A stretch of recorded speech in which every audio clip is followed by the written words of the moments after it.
Sam Liesmer, welcome to the Pre-Construction Podcast. Thank you for having me. You're very Appreciate well. it, man. You're very welcome. So I'm really looking forward to, as I said to you before, we're doing a data center series of podcasts, and I look at your profile, Division 27 specialist contractor. When you think about data centers, there's a whole lot that goes into the Division 27. So wanted to get you on and go through that. Before we get into the real detail, we're going to be talking about everything from design, the estimate, managing it, what's working, what's not working. We all know about the demand, so I would imagine that your inbox is full of requests for bids and information. So we'll get through all of that. But before we do, let's bring it back a little bit.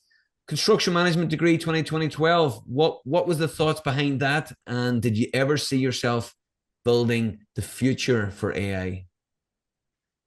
Man, no. That short answer, no.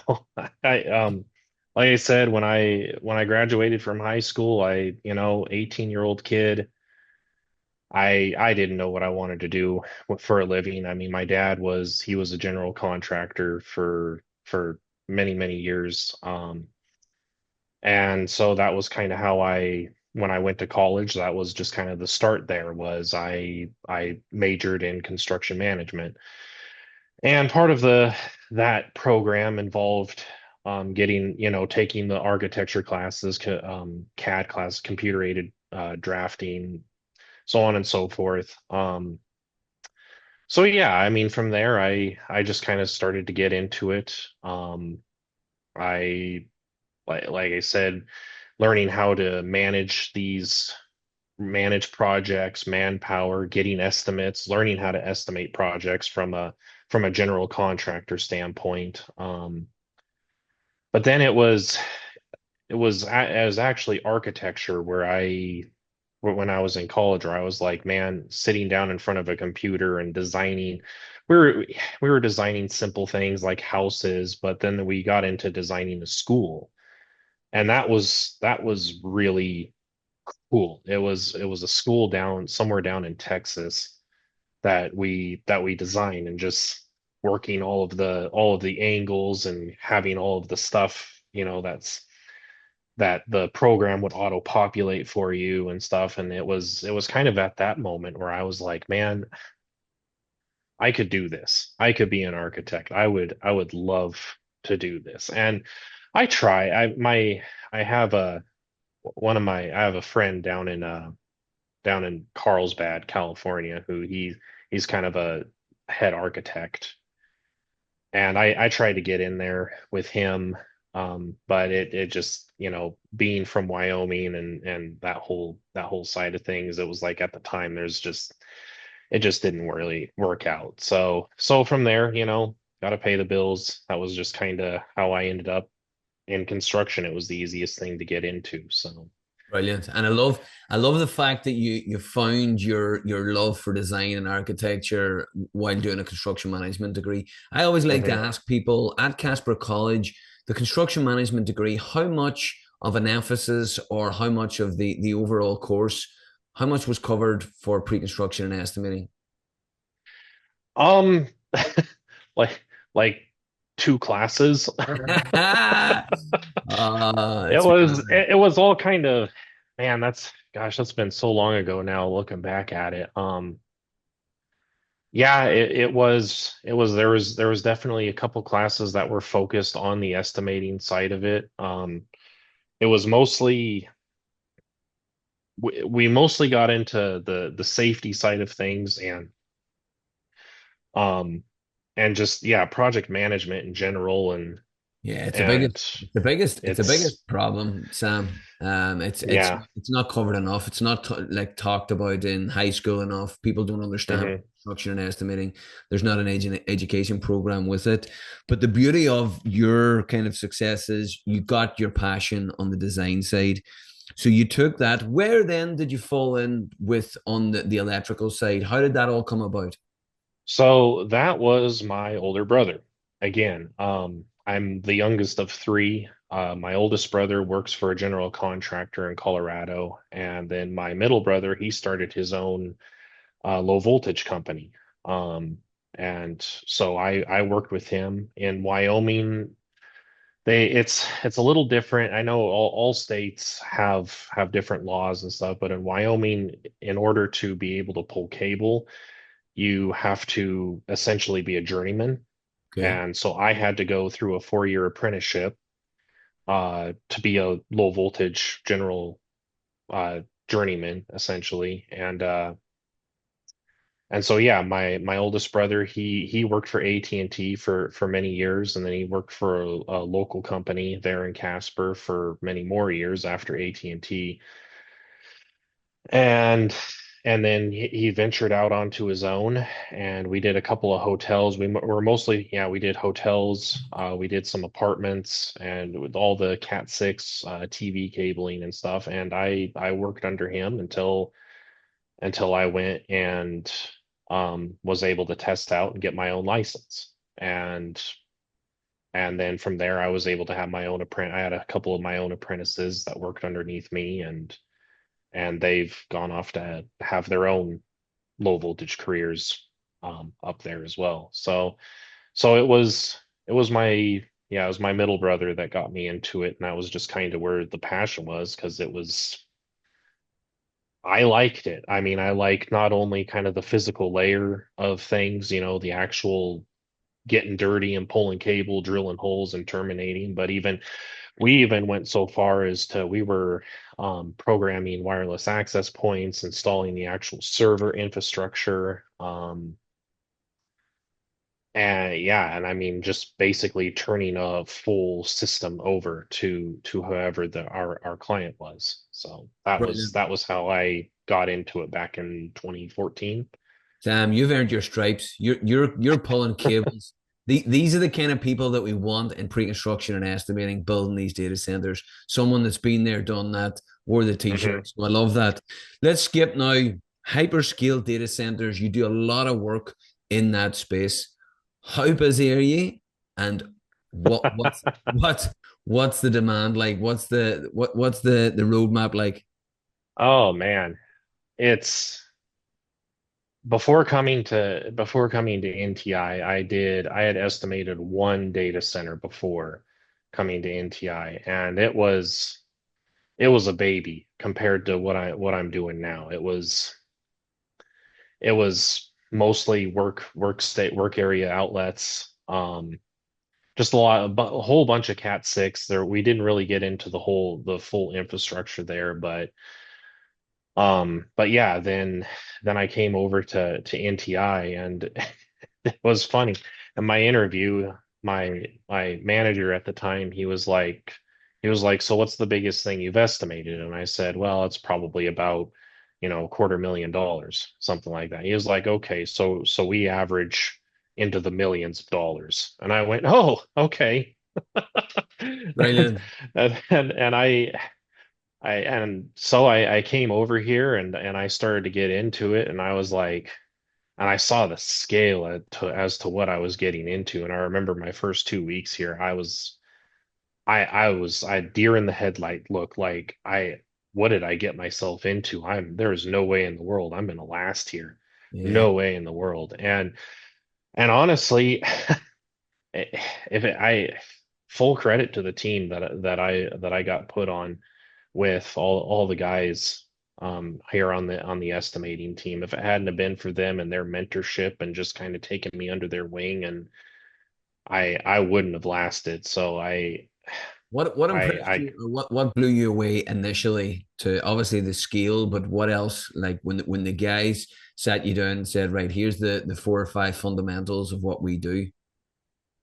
what I mean, honestly, it was the scale that was what was blowing me away. But when we broke it, that was the thing, when they really just kind of broke it down. Mm.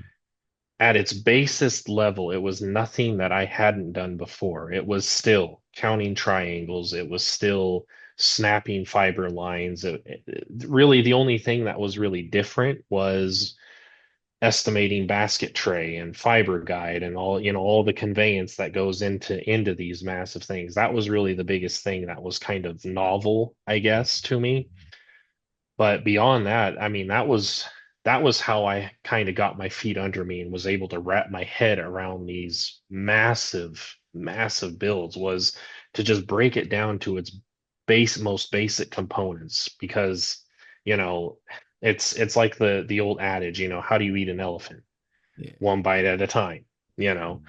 Mm, yeah. and and that's how I've had to approach it. So yeah, I mean, being here and estimating the jobs that I've been estimating, they're monsters, and if you look at the whole thing, you're like, whoa. But then you break it down into those little tiny bits, and it's like, hey, this is nothing new. And Yeah. it is a very rinse and repeat with all of these things. Really, the only thing that kind of gets different between one project to another is when you get into Vision 0 to Vision 1 aspects, and just kind of all the logistical things, things that the owner wants, things that the general contractor wants, stuff like that. Yeah. And is that where your design and your love for architecture, is that when that kicks in, whenever the owner's looking for something, the general contractor's looking for something different, and you come in and you go, listen, guys, either neither of you are right, this is what you should be looking for, or Mr. Owner or Mr. GC, you're right. Oh man.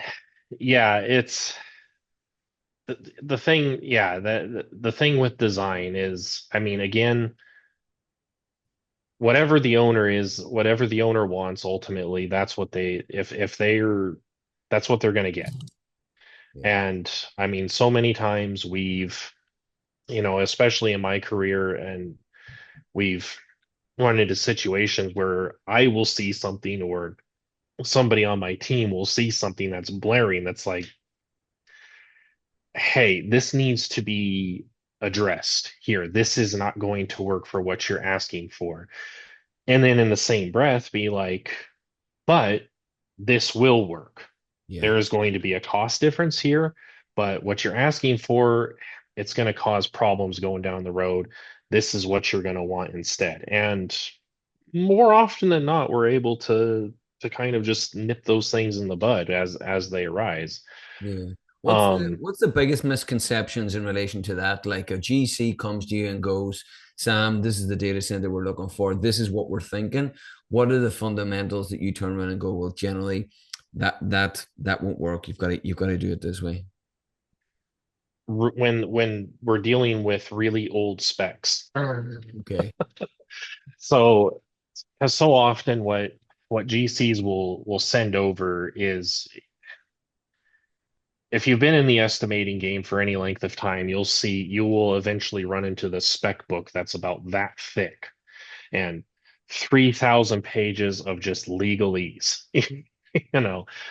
And when you get into the Division 27 side of things, you'll find things that are in there that they're calling out for, that's just antiquated stuff, Cat 5, Cat 3, that kind of thing, that they're calling out for in these in data centers. And it's like, well, this is old, and it's it's things like that. They're starting to get a lot better, especially since I've been with NTI.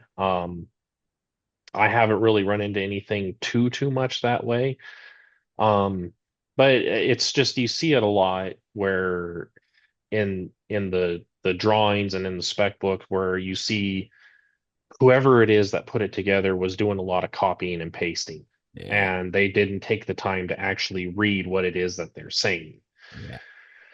So that's really, and most of the time, I think the GCs know this, I think, because I think they're running into it a lot themselves. And so when you bring it up in an RFI, or even just in conversation, if we're doing a pre-bid kickoff meeting or something like that, then you bring those things up, and they say, "Oh yeah, yeah, obviously this is, you Yeah. know, Cat 6. we want the latest and greatest, Yeah. whatever, And, and is and like you that." find them within the GCs, they're quite knowledgeable on Division 27 low voltage. Would they have a specialist in house, or would it just be a generalist electrical estimator? So certain GCs are starting to do that, where they have basically an electrical division, what I've seen. What I've also seen though is, what it's doesn't matter if you're pulling Cat 6 in and just a single family home, or if you're doing a data center, you'll we will still run into the issue of, Division 27 is the least important division until it's the most important division.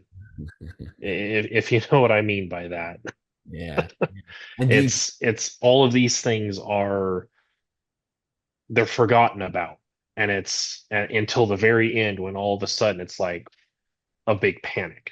yeah, And and it falls on estimators like myself and even our whole team to basically remind the owners and the general contractors, hey, this is kind of important in today's age. yeah. And I think the pennies dropped on that because on the biggest projects that you've worked on, the package of low voltage can be up to what, 10 million? Would that be too much? Yeah, I would say, yeah, on it, it just ultimately it totally depends on the size of the data center, how much the Division 27 side of it is going to cost. But yeah, I would say, I mean, right now I think I'm averaging about $7.5 million a project right now. Wow. So I know some other guys on my team are averaging a lot higher numbers than that. And recently, some of the projects that we're working on, I mean, we're the numbers that we're putting out just for Division 27, that they're they're just crazy, crazy numbers. I mean, I was talking to my manager before I came on here this morning, and I was telling him about I went to a job site that my oldest brother is working on. They're building an aquatic center in Colorado, and he was saying that the entire budget for the building was something like $20 million.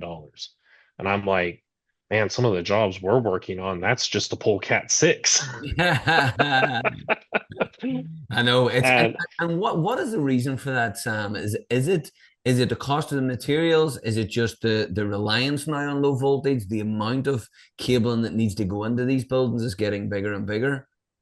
that's honestly, it's all of the above. I mean, I would say labor costs are probably where the lion's share of the cost comes from. Materials is definitely up there, depending on, yeah, just depending on how massive these things are, and then plus metals, like I was saying before, basket tray, trapeze, and fiber guide, all of that stuff. But yeah, and then that's been the other issue that I think that all contractors have been kind of running into is the labor shortage.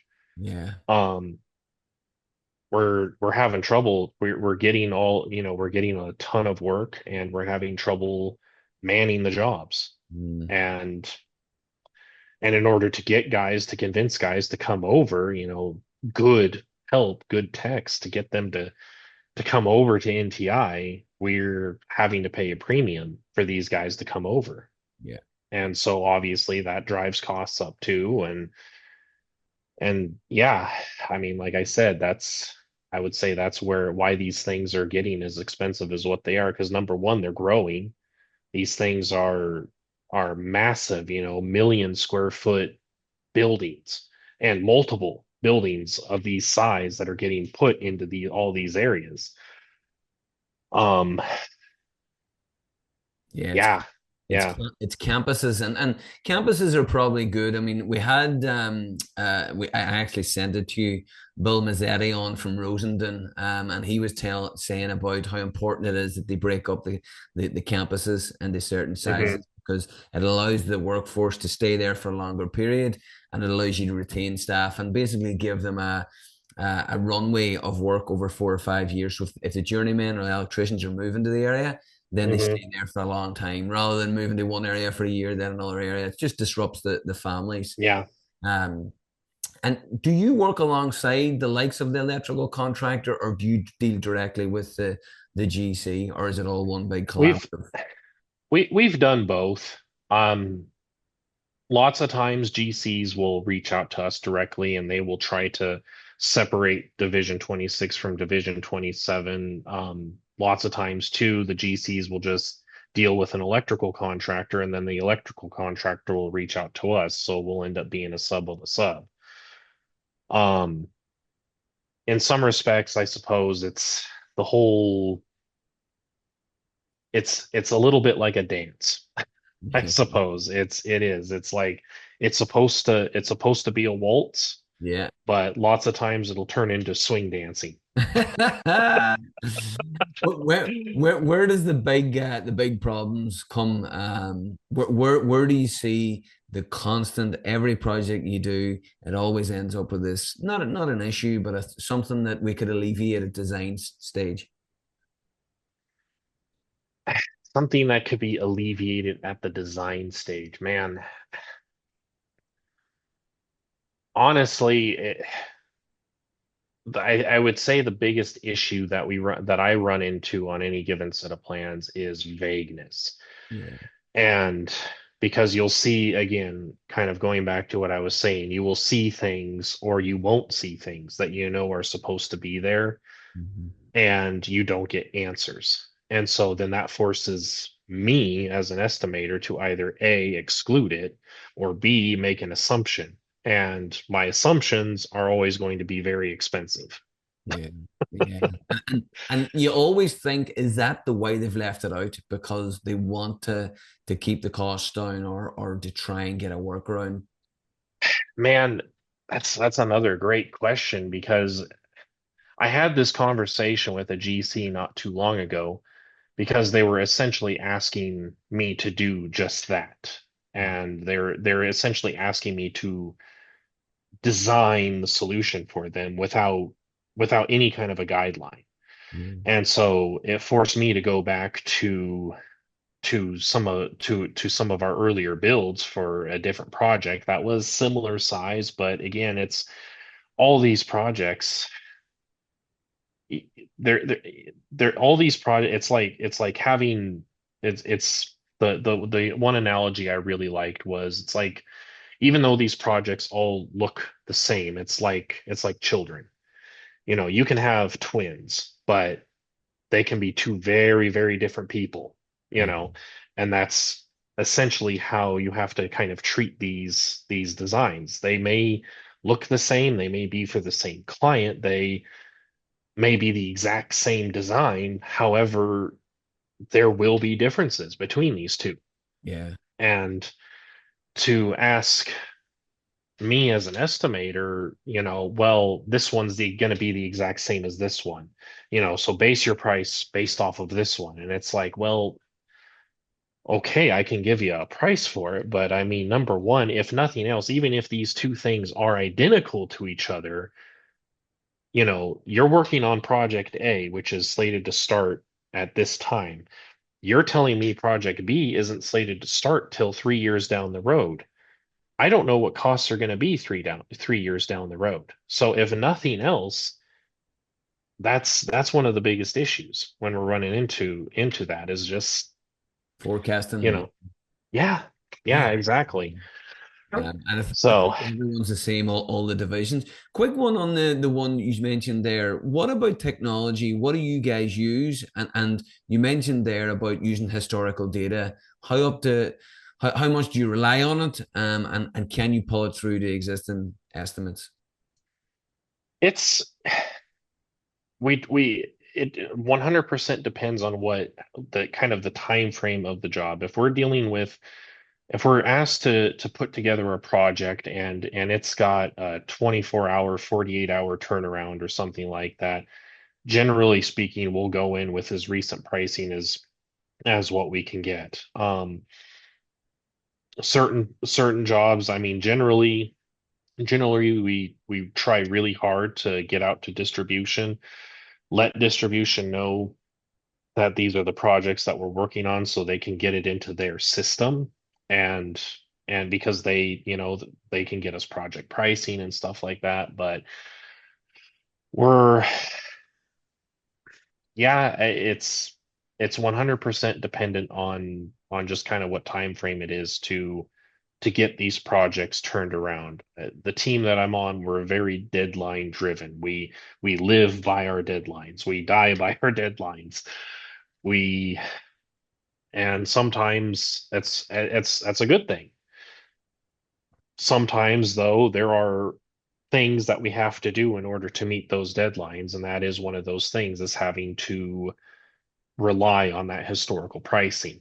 And we've already run into it earlier this year when there was all the talk of tariffs and all the and it forced us, because of the unknowns, it forced us to have to put in tariff allowances into our biddings, into our proposals rather, um just to kind of account for that unknown. Fortunately, we seem to have skirted, we weathered that storm, we skirted through it. Nothing nothing too terrible happened there. We definitely had some eyebrows raised when we were presenting, but And it was how difficult is that dealing with the client when you know, well, not that you know, but you're basically trying to manage your expectations around costs and tariffs, and it's kind of all up in the air. I mean, how difficult is that? I would say that's probably the one of the awkward parts of the conversation.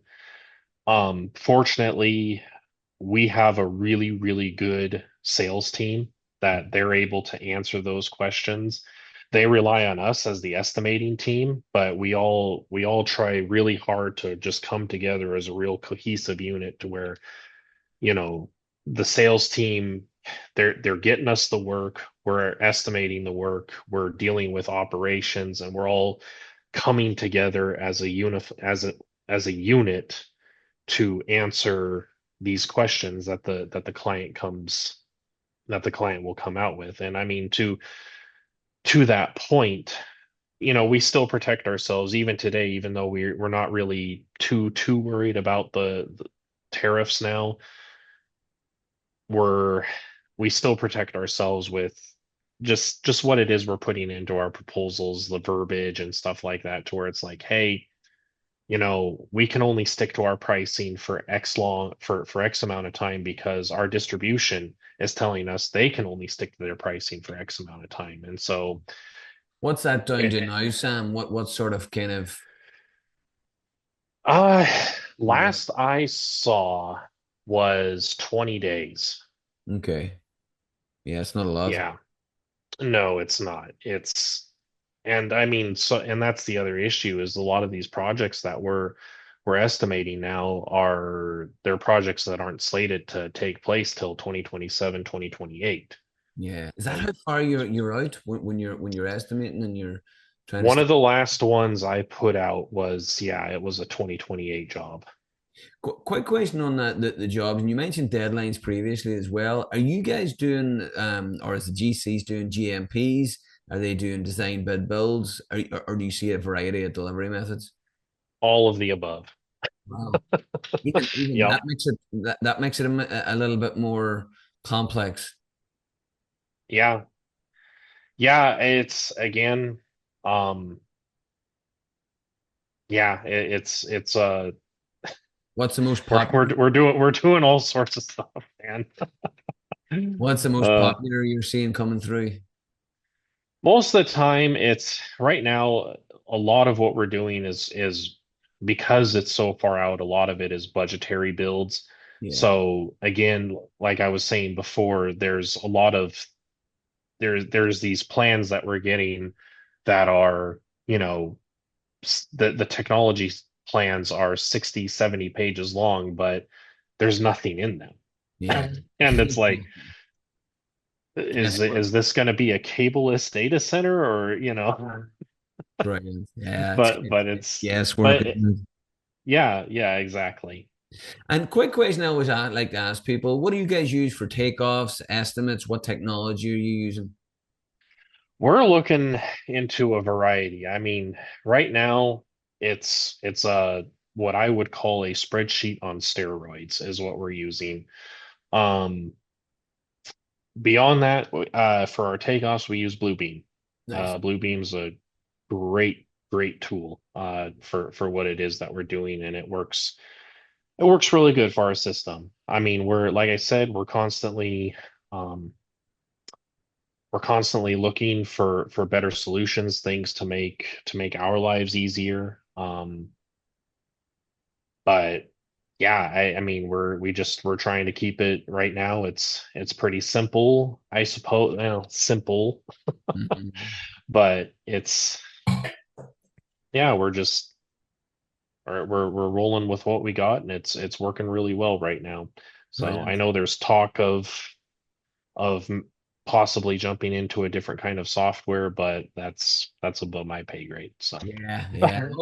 Always nice to see what's out there. And what about AI? Obviously, the reason that you guys are so busy is because of AI, but within yeah, your day-to-day job, have you guys looked at incorporating the AI? Do you use it at all? we are. Really? We're actually being encouraged to utilize Microsoft Copilot for a lot of our day-to-day things. I Yeah, freely admit I use it. I'll use it to write emails. nice.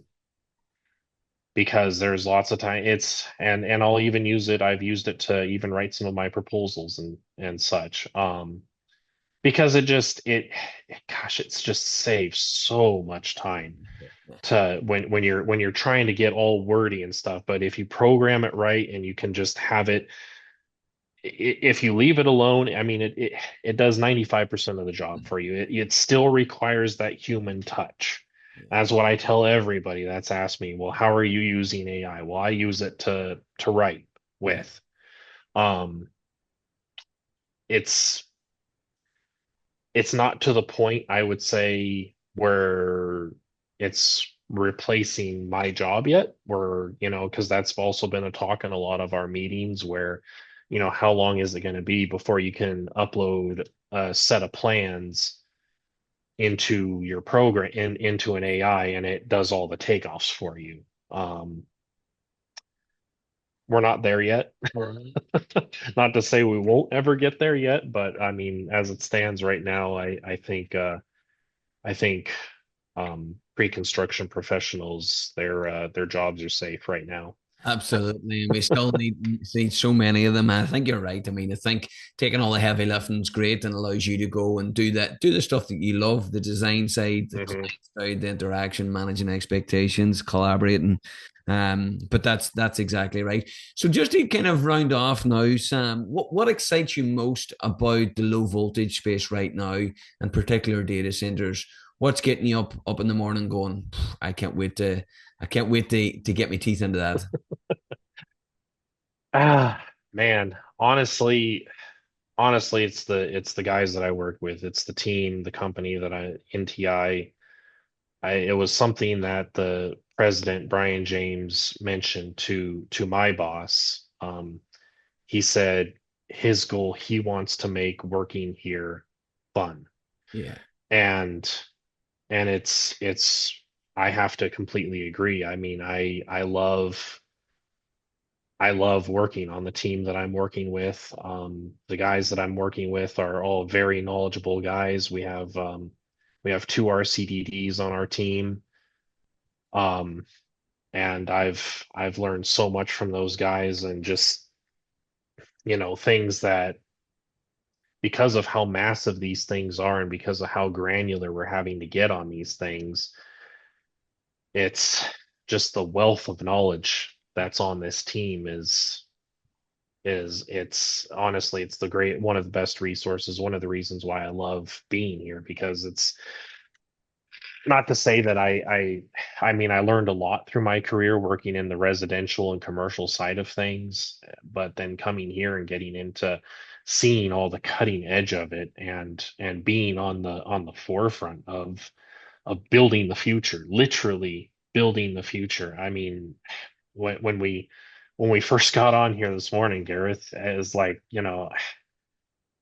I never in my life thought I would have the privilege of being on the front lines of what we're seeing in this industry. And it's something I don't take for granted. And it's why it's why I come to work every day with smile on my face, even when I have to work East Coast hours. I mean, I'm out here in California, so it's but Very good. but it's it's yeah, it's what gets me going. It's what makes me so excited because it's like I'm a part of something huge, Yeah. and I couldn't ask for anything better. I couldn't ask for anything more. Brilliant. Love it. What a way to finish. A shout out to the NTA team and all the great work that you're doing as well. Really looking forward to just watching your journey yourself, but also the team Yeah, get get through all this massive amounts of backlog that we have on data center. You're I sure do. you've got your hands full. And if there is anybody, Sam, that's maybe out there working on a project, maybe coming through the ranks that maybe has a couple of questions for you, where's the best place to find you? Um, Go to our website, www.ntitech.com.